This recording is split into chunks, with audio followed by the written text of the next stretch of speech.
Bonjour à tous et bienvenue. Aujourd'hui, un petit problème. On nous demande d'exprimer sinus de 5x en fonction de sinus de x.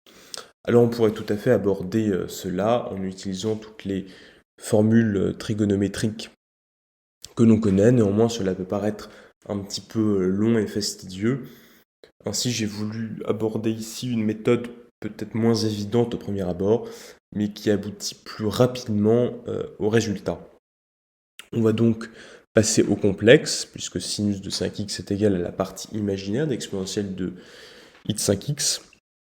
On réarrange, exponentielle de i de 5x est égal à exponentielle de x à la puissance 5, pour dire que c'est égal à cos de x plus sin de x, le tout à la puissance 5. On va pouvoir ici utiliser notre binôme de Newton que l'on connaît bien, avec tous nos coefficients. Donc ici c'est un petit peu long, mais ça se fait assez bien.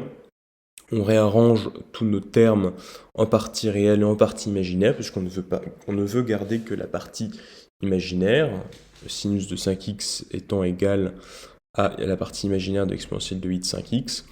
On réécrit nos termes faisant partie de la partie imaginaire, et on ne veut ici que du sinus de x. Donc on va transformer tous nos cos en sin, en sachant que cos carré plus sin carré est égal à 1.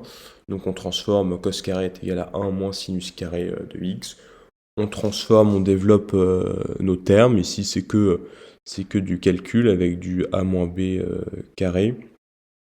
On réarrange et on a une somme de termes de sinus de x à la puissance 3, sinus de x à la puissance 5, et on aboutit alors tout de suite au résultat avec sinus de 5x qui est égal à 5 sinus de x moins 20 sinus de x à la puissance 3 plus 16 sinus de x à la puissance 5. J'espère que cette vidéo vous aura été utile et je vous dis à très bientôt pour une nouvelle vidéo.